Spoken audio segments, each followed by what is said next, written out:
Hello students, आज आप लोगों का फिर से स्वागत है इंग्लिश के क्लासेस में।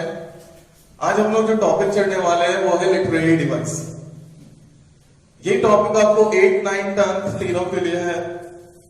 बच्चों 8th वाले जो लड़के हैं ना, उसको ये सारी चीजें कुछ नई वैसी लगेगी, बट कोई नहीं, थोड़ा थोड़ा अभ्यास करते हुए सारी चीजें आ जाएंगी। तो लिटरेरी डिवाइसेस ये हमेशा राइटर का एक लाइसेंस होता है। राइटर को दिया गया एक तरह का लाइसेंस होता है कि वो अपने लेखनी में, अपने राइटिंग में वो कुछ भी चेंजेस कर सकते हैं, कुछ भी ऐसा कर सकते हैं जिससे उसकी राइटिंग को समझने में हेल्प मिले, है ना। तो आइए देखते हैं हम लोग लिटरेरी डिवाइसेस। 9th 10th के स्टूडेंट पहले भी इससे रूबरू हो चुके हैं।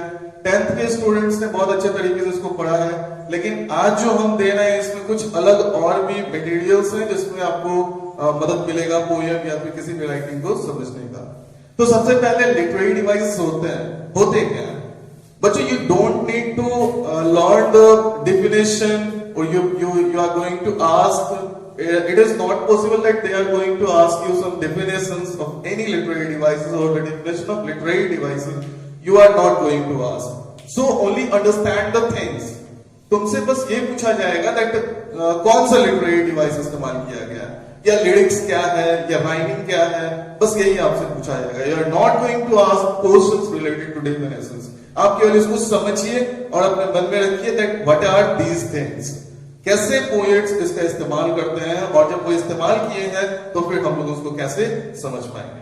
और दूसरी कड़ी में हम लोग ये भी देखेंगे कि आप लोगों को हम जा रहे हैं म्यूजिशियन बनाना। आप भी लिरिक्स तैयार कर सकते हैं, पोएम में, राइटिंग में आप भी अब लिरिक्स तैयार कर सकते हैं। एनीवे हम लोग देखते हैं, चलिए। तो लिटरेरी डिवाइसेस ये होते क्या है? ये एक स्पेशल काइंड की चीजें होती हैं जो कि पोएट करते हैं अपने पोएम में। ये तो हम शुरुआत में आपको समझा दिए क्यों करते हैं। These are techniques that writers or poets use to create a special and pointed means to say signification, signify करना, pointed effect in their writing to convey। एक इफेक्ट डालते हैं अपने राइटिंग में कन्वे करने के लिए। क्या कन्वे करने के लिए? इंफॉर्मेशन को कन्वे करने के लिए, टू हेल्प रीडर्स को हेल्प करने के लिए। वो जो ये सारे टेक्निक्स डालते हैं, सबसे पहले तो वो इंफॉर्मेशन कन्वे करते हैं, कुछ ना कुछ बातें हम लोगों के साथ शेयर करते हैं। सेकेंडली हम लोगों को हेल्प भी करते हैं, रीडर्स को जो उसके पोएम, उसके राइटिंग्स को देख रहे हैं या पढ़ रहे हैं, उसको हेल्प करते हैं समझने में, टू अंडरस्टैंड, समझने में there writing on a deeper level. मतलब कि और अच्छे तरीके से उसके तह में जाने के लिए, उसके डेप्थ में जाने के लिए, आप वो क्या कहना चाह रहे हैं उन चीजों को समझने के लिए राइटर्स इसका इस्तेमाल करते हैं। वन मोर थिंग, इसको इंटरेस्टिंग भी बनाते हैं। जैसे कि कभी कभी वर्ड्स वो चेंज कर देते हैं। एक जैसे कोई भी पोयम तुम पढ़ोगे तो उसमें ऐसा लगता है, ऐसा फील होगा कि सर ये वर्ड्स कुछ अलग अलग, मतलब जिसका जो प्लेस है उस प्लेस पे वो नहीं रखा गया है। वो भी एक तरह का उनका लाइसेंस होता है, वो भी एक तरह का उनका डिवाइस होता है लिखने का। बच्चों को लगता है ऐसा कैसे, ये कैसे लिखा गया, समझ में ही नहीं आ रहा है। तो आप जब इन डिवाइसेस को समझ जाओगे तो आप पोएट के फीलिंग को समझोगे, वो क्या आपको डेडिकेट करना चाहते हैं, क्या आपको बताना चाहते हैं। उस लेवल पे हम लोग, उस डीपर लेवल पे, उस डेप्थ पे जाके हम लोग चीजों को समझेंगे। तो कितने तरह के डिवाइसेस हैं? बहुत सारे डिवाइसेस आपको समझ में आ चुके हैं, जिसमें सिंपली है, अलिट्रेशन है, पर्सनिफिकेशन है, मेटाफोर, एनाफोर, बहुत सारी चीजें हैं। लेकिन आज हम कुछ नया भी देंगे इस क्लास में, जैसे कि एंटीथेसिस, और भी बहुत सारे हैं। रिपीटेशंस का एक अलग तरह का रूप हम आपको दिखाएंगे। तो चलिए, let us begin our classes.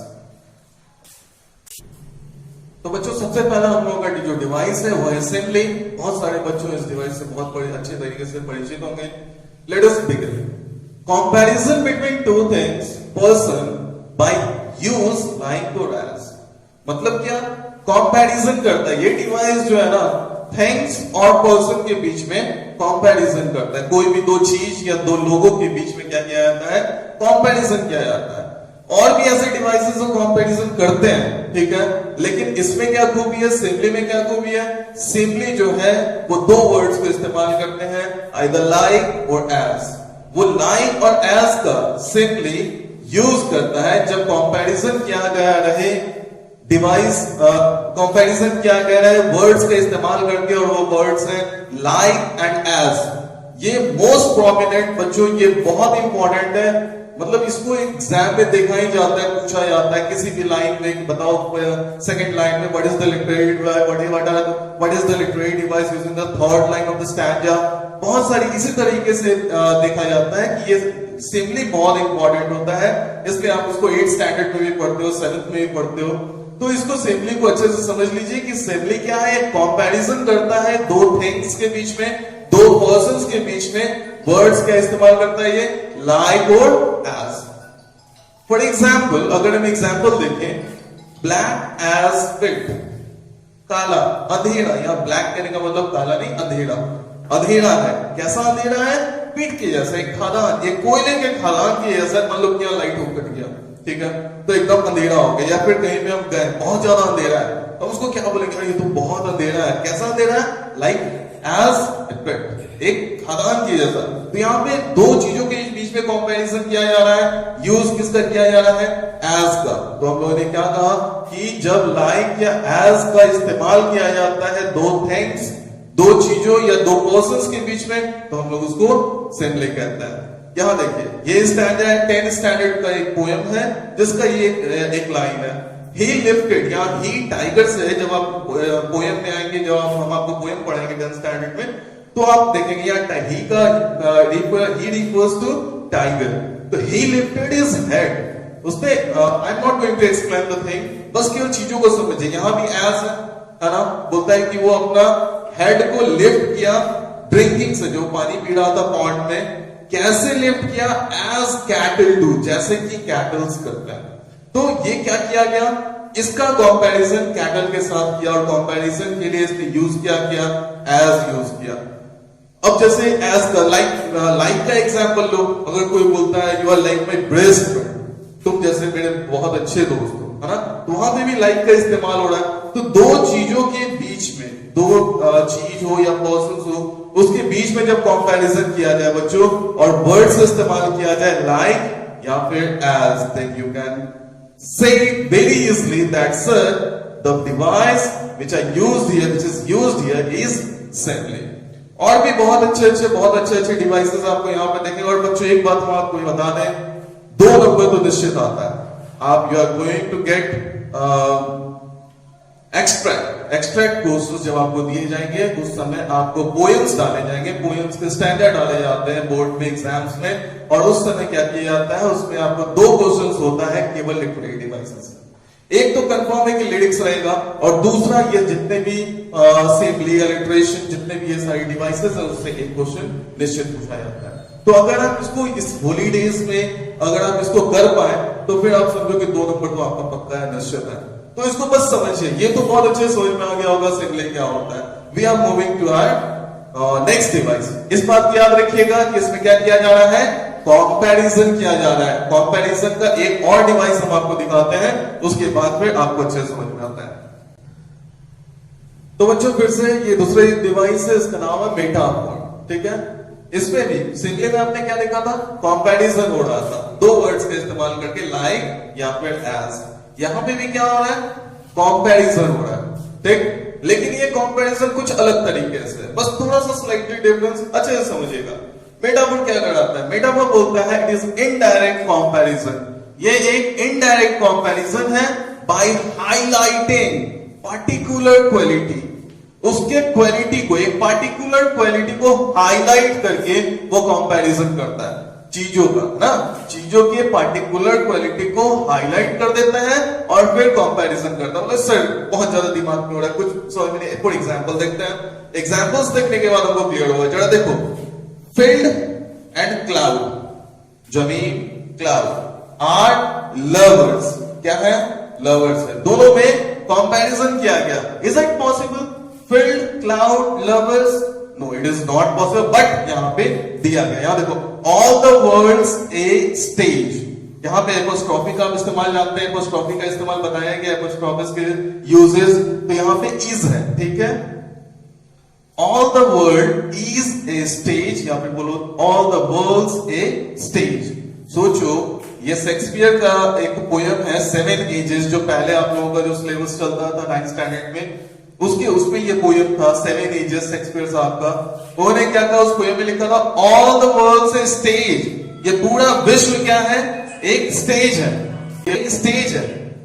तो ये वर्ल्ड क्या है, स्टेज हो सकता है, हाँ, लेकिन ये क्या कर रहा है, कंपेयर करने का कोशिश कर रहा है। दैट्स व्हाई ये भी तुम्हारा क्या चल रहा है, मेटाफोर चल रहा है। तो आगे हम लोग देखते हैं और अच्छे अच्छे डिवाइसेस को देखेंगे उसके बाद। तो बच्चों नेक्स्ट डिवाइस है आपके सामने इलेक्ट्रेशन। इसके पहले हम लोगों ने 2 डिवाइसेस पढ़ा, उसमें क्या था, कंपैरिजन। तो आप इसी तरीके से लिस्ट बनाते हुए चलोगे कि किसमें किसमें रिपीटेशन हो रहा है, किसमें किसमें कंपैरिजन हो रहा है। तो कंपैरिजन के लिए हमने आपको केवल 2 डिवाइस दिए हैं, रिपीटेशन के लिए 4-5 डिवाइसेस आएंगे, एक के बाद एक, थोड़ा थोड़ा स्लाइटली डिफरेंस होगा सब में, उसको लिस्ट बनाते जाइएगा ताकि आपको बाद में दिक्कत ना हो, इसलिए हम सीक्वेंस में आपको दे रहे हैं। तो उसके बाद है एलिटरेशन, ठीक है। What does it mean, it is a repetition. ये भी क्या है, ये क्या है, रिपीटेशन। रिपीटेशन के और भी बहुत सारे टर्म्स होंगे, वो हम तुमको समझाएंगे। तो रिपीटेशन है, रिपीटेशन किसका है, ऑफ ए कॉन्सोनेंट साउंड। किसका रिपीटेशन है, कॉन्सोनेंट साउंड का। बोलो ये सर कॉन्सोनेंट वॉवल से ही तो पूरा का पूरा पोयम, पूरा का पूरा राइटिंग कंप्लीट हो जाता है। हम तुमको समझा रहे हैं कॉन्सोनेंट साउंड कहां पे होना चाहिए, at the starting, at the starting, start of 2 और मोर कॉन्सेक्यूटिव वर्ड्स। इस बात को समझिएगा, कॉन्सेक्यूटिव वर्ड्स, ये बोल तो दिया कॉन्सेक्यूटिव वर्ड्स, लेकिन कभी कभी हम लोग इसको अलग तरीके से देखते हैं, उसको भी 2 मिनट में हम सब क्लियर कर देंगे। तो क्या है, ये रिपीटेशन होता है किसका, कॉन्सोनेंट साउंड का सॉरी, ये रिपीटेशन होता है कॉन्सोनेंट साउंड का। और ये कॉन्सोनेंट साउंड कहां पे रिपीट होता है, स्टार्ट में, 2 और मोर वर्ड्स, 2 और मोर कंसेक्यूटिव वर्ड्स के स्टार्ट में। चलो एग्जांपल देखते हैं, अच्छे से क्लियर होगा। देखो यहां देखिए बच्चों, सी सेल्स एट द सीशोर। जरा देखो, हर एक वर्ड में क्या हो रहा है, एक कॉन्सोनेंट साउंड जो है रिपीट हो रहा है, और वो क्या है, स। यहां देखो, सी सेल्स सीसोर, सी सेल्स एट सीसोर। यहां देखो लगातार ये क्या हो रहा है, रिपीट हो रहा है। लेकिन बच्चों यहां पे थोड़ा सा ध्यान दो, क्या बोल रहा था, कॉन्सोनेंट साउंड रिपीट होता है on the start of the word, word के स्टार्ट। देखो सारे वर्ड्स के स्टार्टिंग नहीं है ना, सारे वर्ड्स के स्टार्टिंग में। और फिर क्या बोला, कंसेक्यूटिव वर्ड्स, मतलब एक के बाद दूसरा वर्ड्स। यहां देखो ये कंसेक्यूटिव है, यहां भी इसके ठीक कंसेक्यूटिव, यहां कंसेक्यूटिव है, लेकिन एक वर्ड कहां तुमको मिल रहा है, एट द, एक प्रीपोजिशन के बाद भी मिल रहा है। तो इट माइट बी पॉसिबल, कोई कंजक्शन लगा दे, कोई प्रीपोजिशन लगा दे, तो इट माइट बी पॉसिबल कि हो सकता है कि कंजक्शन या प्रीपोजिशन के बाद भी वो वर्ड आए। तो ये नहीं समझिएगा सर ने तो बताया था कि कंसेक्यूटिव होना चाहिए, ये भी है, प्रीपोजिशन या कंजक्शन बीच में डाला जा सकता है। Anyway next answer, his horseman heart behind us. ये भी एक 9th स्टैंडर्ड में एक पोयम था, द उलिन्स डाउट, ठीक है, जो पहले के जो सिलेबस थे उसमें ये पोयम था। क्या है, his horseman heart behind us. जब वो प्रिंसेस और प्रिंस जब भागते हैं अपने डैडी से दूर भागते हैं, उस समय का ये लाइन है। तो हॉर्समैन यहाँ पे सोल्जर्स का बात है, जो राजा का जो सोल्जर्स था, यहाँ हिज, उसके खैर हम एक्सप्लेनेशन नहीं दे रहे, हम आपको समझा रहे। देखो यहाँ पे क्या है, हिज, हॉर्समैन, हार्ट, है ना। यहाँ देखो कंसेक्यूटिव वर्ड्स में क्या हो रहे हैं, कांस्टेंट साउंड क्या हो रहा है, रिपीट कर रहा है। बच्चों इसी को हम लोग एलिट्रेशन बोलते हैं। याद रखिए, सेमली, मेटाफोर जो आपको शुरुआत में बताया गया, और ये एलिट्रेशन मोस्ट इंपॉर्टेंटली ये आपके सिलेबस में हमेशा ही एग्जाम्स में पूछे ही जाते हैं। इसलिए आप इन लोगों इन चीजों को तो वैसे हम और भी सारे बताएंगे जो आपके सिलेबस में जो आपको पढ़ना है, लेकिन ये सारे जो बता रहे हैं ना वो बहुत इंपॉर्टेंट है। तो यहाँ पे भी हम लोगों ने देखा, एक कॉन्सेक्यूटिव वर्ड्स के स्टार्टिंग साउंड क्या हो रहा है, रिपीट हो रहा है। स्टार्टिंग साउंड, वर्ड का स्टार्टिंग साउंड क्या हो रहा है, रिपीट हो रहा है। तो इस चीज को अच्छे से देखिए, क्योंकि अगला रिपीटेशन जब हम आपको बताएंगे, अगला डिवाइस जो बताएंगे वो भी रिपीटेशन होगा, लेकिन वो एक अलग तरह का रिपीटेशन होगा। So let us move.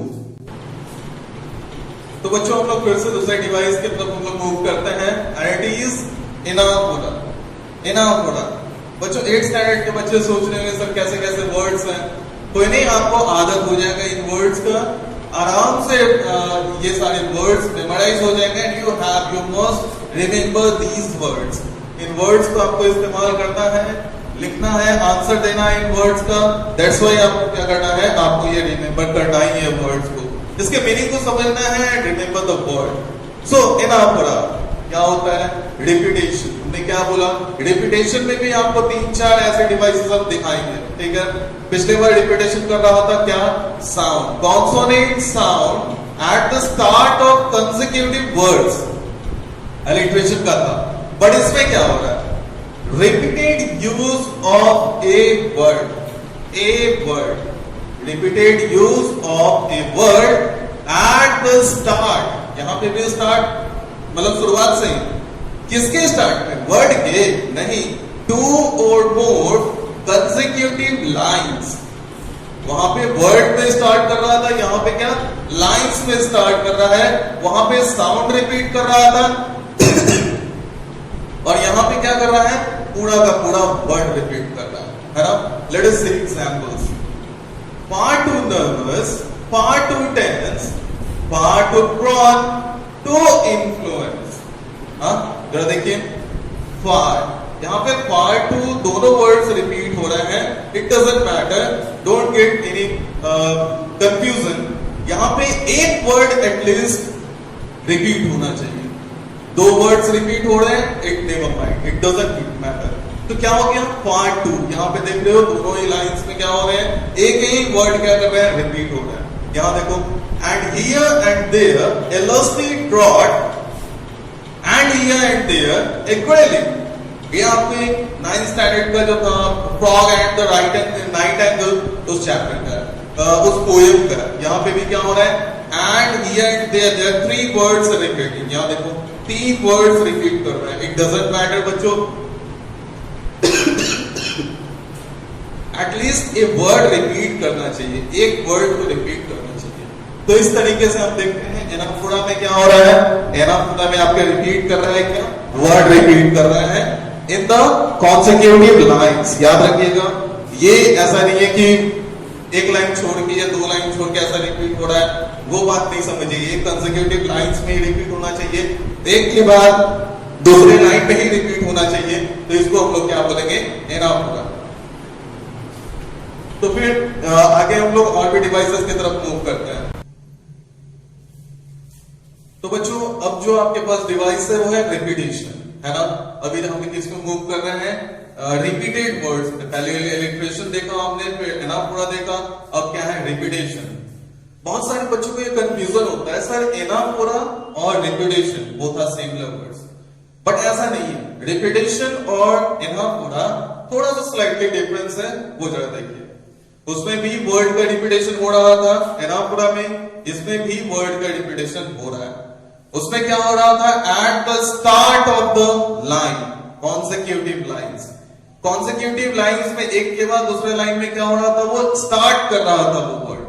But इसमें ऐसा नहीं होता है, इसमें वर्ड रिपीट तो करते हैं एम्फेसाइज करने के लिए, लाइंस में वो रिपीट होते हैं वर्ड्स, लेकिन उसका कोई सीक्वेंस नहीं होता है। जैसे कि तुम्हारे ही सिलेबस का एक पोयम है, नो मेन आर फॉरेन, ठीक, इसमें एक वर्ड है remember. In the whole poem remember word is repeated 5 times, 5 बार इस वर्ड को रिपीट किया गया। In the second poem, no on killing a tree, ठीक है, इसमें भी क्या हुआ है, पुल्ड आउट, ये जो वर्ड है 3 टाइम्स रिपीट किया है। तो बच्चों इसमें क्या है, कोई सीक्वेंस नहीं है, कोई कंसेक्यूटिव लाइंस नहीं है, इसमें केवल वर्ड को हम लोगों को देखना है कि ये वर्ड कोई ऐसा वर्ड तो बार बार रिपीट नहीं कर रहा है। तो आपके सामने ऐसे क्वेश्चंस क्या आएंगे, क्वेश्चंस आएंगे that which literary device is used in the whole stanza.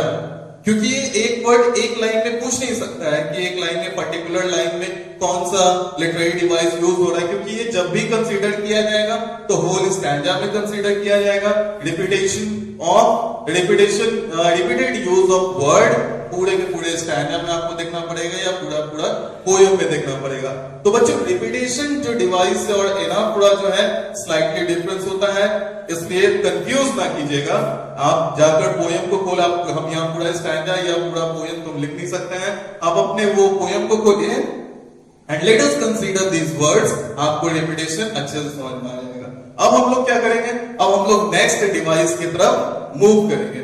Next device में आप देखेंगे कि फिर से रेपिटेशन ही हो रहा है, लेकिन किस तरीके का वो हम आपको दिखाते हैं।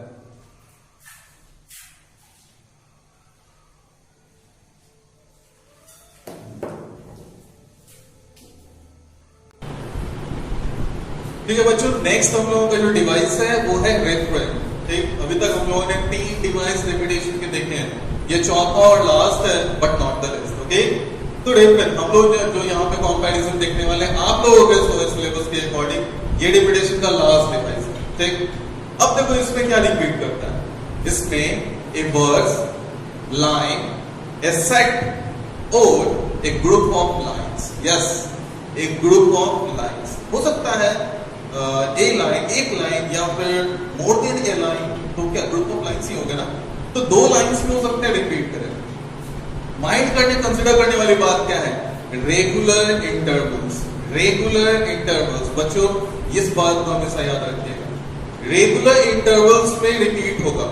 ठीक, क्या कोई भी एक लाइन या फिर वर्ड्स, एक सेट ऑफ वर्ड्स, या फिर हो सकता है कि एक से ज्यादा लाइंस भी हो, वो रिपीट करते रहे। जैसे एक स्टैंडा होगा, एक स्टैंडा में लास्ट के जो लाइंस आ रहे हैं, एक लाइन या 2 लाइन, तो क्या हो रहा है, लगातार हर स्टैंडा में, उस पोयम के हर स्टैंडा में क्या हो, रिपीटेड हो सकता है कि फर्स्ट में रिपीट हो सकता है लास्ट में उस स्टैंडा के बार बार पूरे पोयम में रिपीटेड होता चला जा रहा है। ठीक है, जैसे कि आप देखोगे duck and the kangaroo, 9th standard का जो 4 एक पोयम है डक एंड द कंगारू, इस बार एग्जामिनेशन में मैंने उसी पे फोकस किया, उसी पोयम पे फोकस किया था। तो डक एंड द कंगारू, इसमें आप देखोगे, देखे होगे कि set the duck to the kangaroo, ये पूरा का पूरा लाइन 6-7 स्टैंजास है, उसमें हर स्टैंजा में ये रिपीट हुआ है।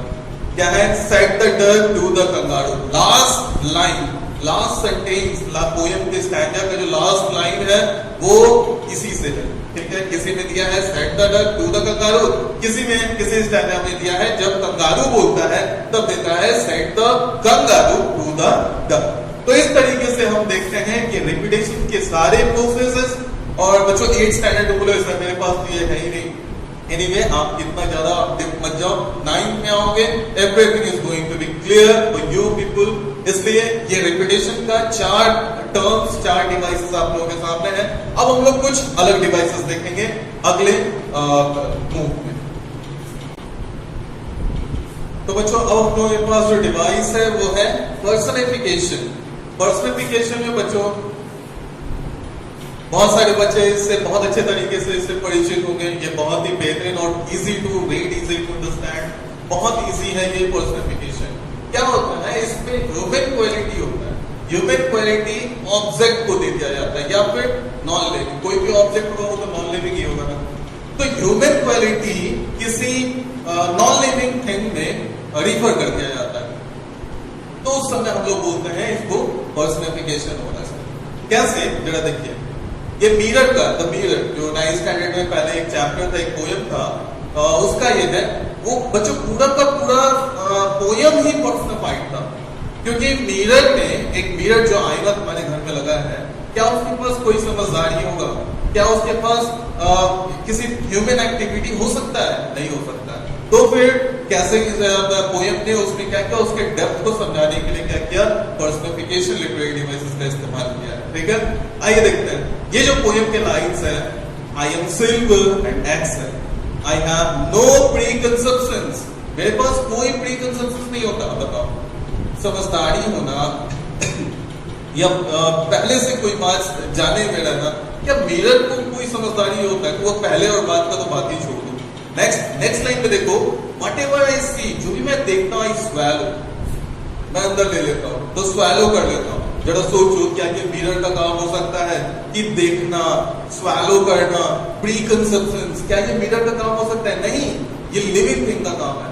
तो इस डिवाइस का इस्तेमाल करके, पर्सनिफिकेशन का इस्तेमाल करके क्या किया गया है, पूरे के पूरे पोयम में इसका इस्तेमाल हुआ, और ये किया गया है लिविंग थिंग का जितने भी एक्टिविटीज हैं वो क्या कर दिए गए हैं, एक नॉन लिविंग ऑब्जेक्ट में, एक नॉन लिविंग थिंग में क्या कर दिया गया है, डाल दिया गया है। एक और पोएम है बच्चों, जैसे ब्रुक आपने पढ़ा होगा, बहुत फेमस पोएम है रॉबर्ट ब्रस्ट का, उसमें देख लोगे तुम लोग क्या बोला गया है, पूरा का पूरा वो ब्रुक जो नदी, छोटी सी पतली सी जो नदी है, उसका जन्म दिखाया गया है, उसके फीलिंग्स दिखाए गए हैं, उसके एक्टिविटीज दिखाए गए हैं। तो एक नदी का कहां से, ये तो जो ब्रुक है, जो दरिया है, उसके पास वो तो हमेशा नॉन लिविंग ही है, फिर भी उसके लिए क्या किया गया, पोएम ने पर्सनिफिकेशन का इस्तेमाल किया और पूरे के पूरे पोएम को क्या कर दिया, पर्सनिफाइड कर दिया। तो बच्चों पर्सनिफिकेशन बहुत इजी है, एक ह्यूमन क्वालिटी को नॉन लिविंग ऑब्जेक्ट में रिफर कर दिया जाता है, दे दिया जाता है। इस तरीके से आपने एग्जांपल्स में देखा, क्लास में जब डिस्कशन होगा तो और भी अच्छे तरीके से आप लोग देखेंगे। चलिए मूव करते हैं हम लोग एक दूसरे टर्म की तरफ, एक दूसरे डिवाइस की तरफ।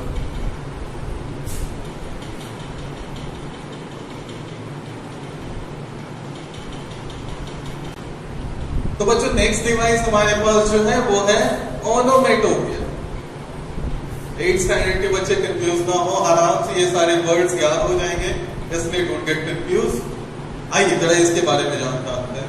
ये एक वर्ड होता है, कैसा वर्ड होता है, साउंड वाला एक वर्ड, ठीक है, साउंड वाला वर्ड होता है। इसके इस्तेमाल किया जाता है to create dramatic effects. Dramatic effect लाने के लिए वो क्या किया जाता है, इसका इस्तेमाल किया जाता है। तो बच्चों ऐसा बोलोगे सर ड्रामेटिक इफेक्ट लाने के लिए तो फिर आप पर्सनिफिकेशन भी तो हो जाएगा, हाँ हो सकता है, पर्सनिफिकेशन भी हो सकता है, बट वहां हम कंसिडर नहीं करेंगे। जैसे देखो ये नेक्स्ट लाइन में हम लोग देखते हैं, ये जो चैप्टर है frog and the nightingale जो पोएम है उसका, once upon a time a frog croaked away in a Bingle Bog जी। यहां देखो ये जो वर्ड है, ये जो फ्रॉग जो आवाज निकाल रहा है, क्रॉक कर रहा है, नहीं, तो ये साउंड का इफेक्ट है, ये जो वर्ड है ये साउंड इफेक्ट है। हाँ, तो ऐसे वर्ड्स जो कि साउंड इफेक्ट्स डालते हैं, जो कि साउंडिंग वर्ड्स होते हैं, इसका इस्तेमाल किया गया रहता है पूरे के पूरे स्टैंजा में, पोएम में या फिर किसी में। नेक्स्ट देखो, नेक्स्ट ब्रुक, जो तुम्हारा पोएम था, तुमने 8th में पढ़ा, सिलेबस चेंज हुआ, फिर 9th में भी सिलेबस चेंज हुआ, उसमें भी वो था ब्रुक का। ये जरा देखो, आई चैटर ओवर स्टोरी बेस, मैं चैटर करता हूं। जब नदी चलती है तो उसकी स्टोरी, पथरीले रास्ते पे आवाज सुने हो तुम नदियों का किस तरीके से होता है, चैटर करता है। तो ये भी एक क्या है, साउंड वाले वर्ड्स है। तो जहां भी आप साउंड वाले वर्ड्स को देख लो तो आप समझ लेना ये क्या चल रहा है, ओनोमेटोपिया चल रहा है, ठीक है। तो अब तुम बोलोगे सर ये पर्सनिफाइड भी हो सकता है, क्योंकि कोई नॉन लिविंग ऑब्जेक्ट किस तरीके से साउंड क्रिएट कर सकता है। तो साउंड क्रिएट तो हो सकता है, तुम बेंच पे मारो तो साउंड क्रिएट नहीं होगा। Yes it is possible. हाँ ये हो सकता है कि ओनोमेटोपिया भी तुमको मिल जाए, एलिट्रेशन भी तुमको मिल जाए। तो एग्जाम में पूछा जाए कि किसी पार्टिकुलर लाइन में कौन सा डिवाइस मिल रहा है बच्चों, तो आप बता देना, दोनों के दोनों लिख देना, है ना। एक माइट बी पॉसिबल कि एक लाइन में एक या एक से ज्यादा डिवाइसेस आपको देखने को मिल रहा है। सो तो ये था ओनोमेटोपिया, जो कि आपके साउंड वर्ड्स को कंसीडर करता है, जैसे आपने एग्जांपल्स में देखा। तो नेक्स्ट और हम लोग मूव करेंगे अगले डिवाइस।